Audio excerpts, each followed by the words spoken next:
because sometimes it's being left out in the open, and yet again, not many of these players are actually opting to pick up. Yeah, and again, it's going to be Lunox and Grok for Axis Esports. They have found their comfort zone, or should I say, Team Gosu gave them their comfort picks. If you look at the previous game, maybe it should be Xbox at Grok being taken out. Then you can safely take the high loss without having to worry about this front line from Team Axis, who has been causing so much trouble in game number 1. But instead, they let it through. They let the Lunox through as well. Maybe the Xbox and the Grok. Xbox, Lunox, and you let the Grok through. These are the considerations that you have to adapt on the go. But maybe Team Gosu, they have something else in mind because now they picked up the Marsha.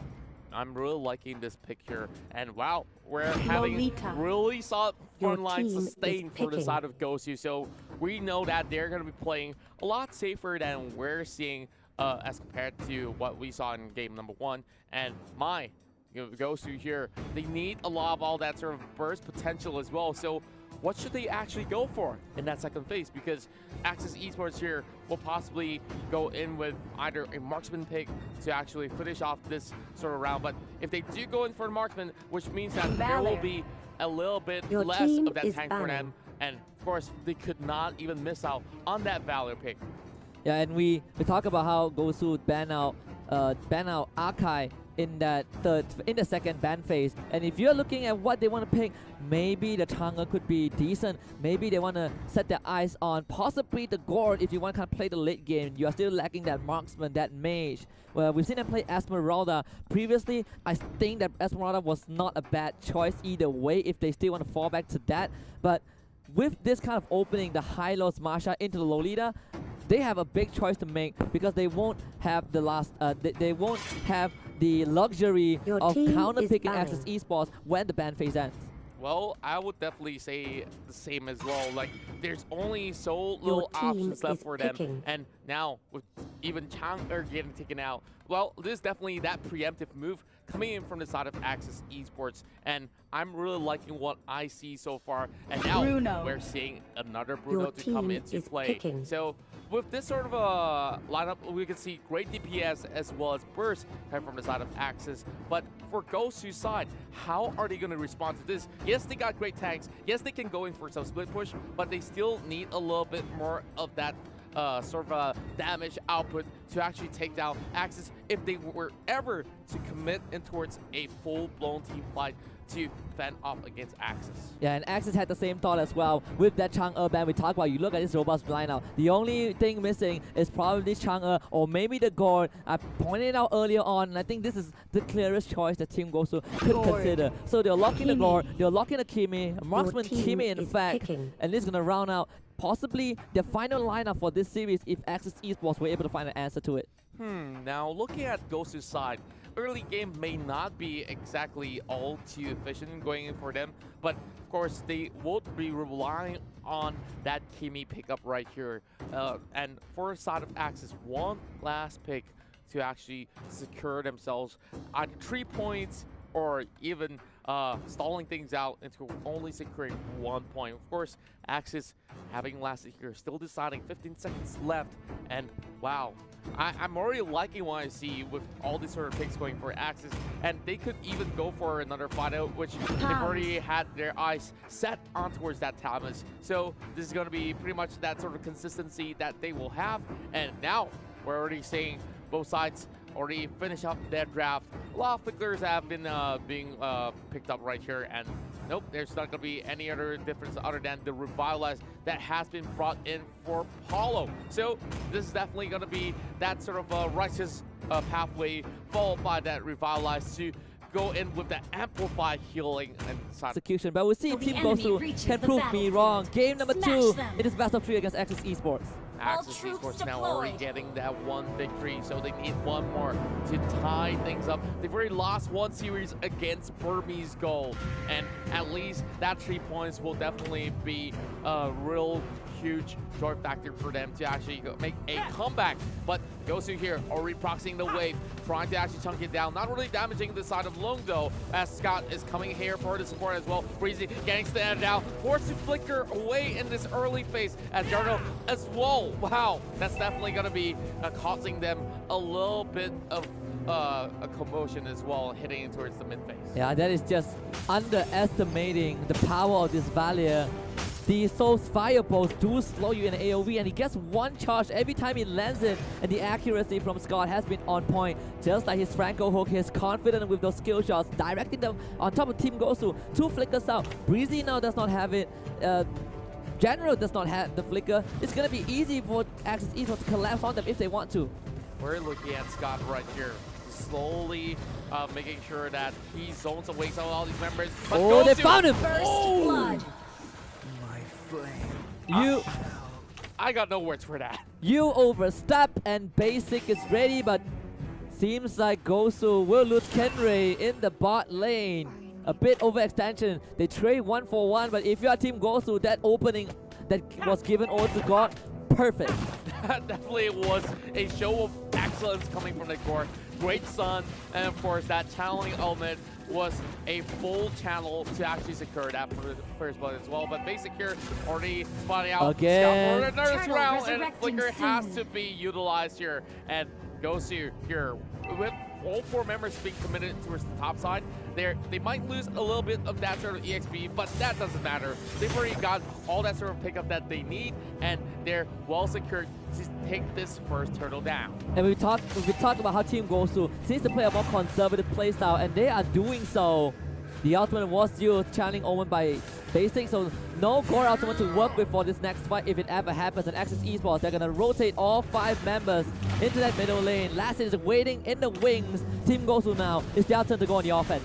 Wow, we're seeing members of Axis Esports still on level 3. But look at Gosu though. All of them have already got their ultimates and now grouping up already. And they could definitely go in for a little bit of that invade without actually risking all too much. But instead, they lock their eyes on bottom side. They want to pick up Lancet, and Lancet knows that he's being surrounded. But Lancet already gets a little bit of a helping hand coming from... Oh, they got the stop!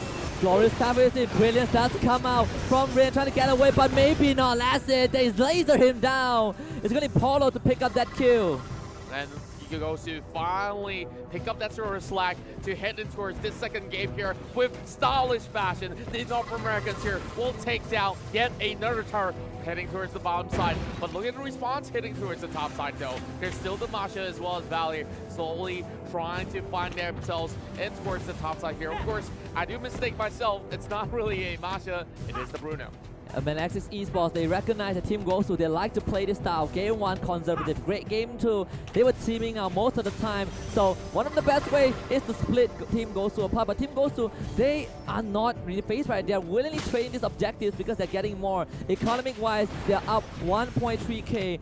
And just to slightly mention, after their first 2 flicker that Team Gosu expanded, they immediately rotated Basic to punish Axis Esports over aggression. Scott was way too confident to walk forward, got picked off. Team Gosu right now, they can take this fight. And Axis Esports need to find a little bit of that sort of a mistake from the side of Gosu to punish them. But Axis here, at least, trying to hold themselves all together. 2k goalie, not too far off. As we see Axis still trying to actually get themselves in towards that turtle pit and perhaps secure this still. Evo will Axe trying to lead the way as well, but Paulo trying to zone him up, and that will not be any chance at all. We'll get a knock up as well as the wall shot being used. And the golden Skyway does come up, but it seems like Team Gosu are already losing members. Low with the flicker! We're fine too, but they get the stun onto Kenray, has the damage, flickers it, he picks up the Bruno, and now Team Gosu, they might want to go on the retreat. Basic still chunking out those stuns in the backline, managing to fend up Axis Esports for now. Axis Esports, they got the kill advantage, but Team Gosu got the second turtle. And wow, Axis Esports, they may not get all the too much of that sort of a turtle trade-off there, but look at the team fight. It was executed perfectly in a sense. Look at the position he's at. He picks off Breezy and immediately flickers for the next kill. Though he is getting chunked out by Kenray, there was enough backup time from Axis to still do a little bit more of that trade, but that's pretty much well and fine. And Axis Esports found that momentum, and they are currently tying things up against Gosu, only having very slight margin of lead. Yeah, and if you're Team Gosu right now, one of the best ways to punish Axis Esports, is that aggression. We've seen time and time again. Last hit did the same mistake in Series 1. Just now he was long on the Bruno, but the wild charge will come in. Polo not going down just yet. The damage is there. The Numinum Blast actually stuns. They found a target. They switch their attention onto Scott, and Scott is out. The stun will start Rain in his tracks. The Guardian barrier not able to block out Polo, but Breezy definitely another stun from Basin, keeping Rain in place. But Long will find one, as well as the Grub. 2 kills over to Axis Esports. And Team Gosu, they will be forced to retreat. Wow, what a bloodbath coming in through the mid lane. And as we see, great dives coming in from all these members of Team Gosu. But that wall by the Grok has already negated Breezy's exit. And look at Evil X right here. He was getting zoned away, which means that Scott was being left out to die. And Evil X could only clip out at least one member of side of Gosu, and they managed to bring him down. So that's definitely some great work. But heading back in towards that sort of the matchup that we see now, Gosu might have lost that sort of a kill lead in that sort of sense, but goal is actually not too far away. There's still time for them to catch up once again. He has purchased that Athena shield and at least have a little bit more tankiness than what he used to have in that early phase. And now this is going to be the turtle here, and Axis Esports wants to actually get a little taste of that. And what could they possibly pull off? Turtle already dropping low, and they're committed to this fight. Lone coming in from the back, trying to go for the flank, and he will find one immediately. He does flicker, misses that. General will survive, and here comes the glorious pathway from Paulo, the maximum blast onto Long, and Long has to now back up because of Basing. Evo still chasing with that power of nature, not able to find any kill. Actually, a clean disengage from Team Gosu though. They do walk away with the turtle, I believe. Axis Esports will try to push out the tower, but again, another great start onto Scott. Basing was a marksman, is a marksman. Team Gosu defend off Axis Esports. Clean as a whistle. Team Gosu managed to secure all these turtles without actually risking their lives. And Breezy, as much as we see them having a shaky start in Game 1, Game 2, they look like different monsters in this matchup. Henry being forced to flicker away, but they're still giving a little bit more chase. But Scott will not go into that hot pursuit. So we need 2 seconds left before the first Lord will appear towards the lower side of the river. And look at Gosu. Now that they could slowly take their sweet time, reset those waves, and prepare for the next fight. But Axis Esports here are securing this rotation and towards the jungle, and they are trying to block the entry points and looking for the kill over bot side. They want Kenray dead, and Kenray will try to buy time. The rest of Team Gosu can come to the class. Kenray just going beeline towards the rest of the team, but Reem will find that kill first. Glorious pathway a bit too late, but Polo will go for the engage. He sounds the Warhorn. Evo is going on top of Jangan, but there is Breezy in the back line. The front line is actually split for Team Gosu, and this is perfect for Team Axis. They want to collect back in. The Omen, the channeling Omen is there from Basic, but the damage was not enough. And now the Guardian's barrier will find the goal. Evil X will make sure Team Gosu goes down, and Axis Esports find 3. That was a huge swing, and Axis Esports now looking to secure that mid lane tower, and they have absolute control towards the bottom side as well. They can take this one down without any sort of a hassle, and Rin has already got that concentrated energy as well. So maybe after this, they will set up a bait in towards that corner of the river, and its Team Gosu to make a move. And if you are the front line of the team, you have to remember the cores are your priority. Sure, you want to control the enemy cores, but Breezy and Polo, they were accessing the back line while their own cores were exposed to Axis Esports, and now they're gonna try again. Evo X being that front line, being that guardian for Axis Esports. Scott does dodge a bullet right there, and now Long will try turning around. Breezy with the Guardian's Borrow will try to block it out, and he will do so. So the Lord will be disengaged by Axis Esports. Team Gosu still managing to fend off that attempt.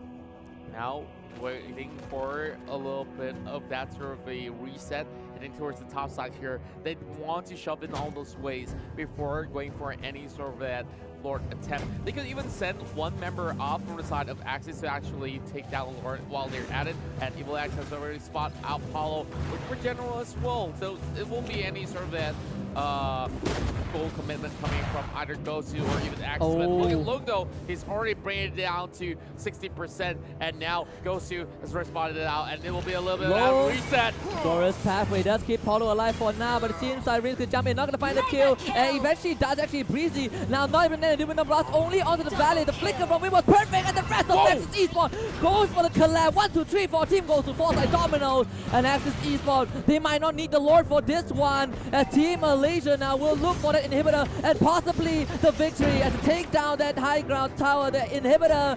As the Kenray desperately coming back, but the Malaysian Tigers will rejoice. They lock in the first 3 points of Group B. Axis Esports came back swinging and Constantly picked up by Scott.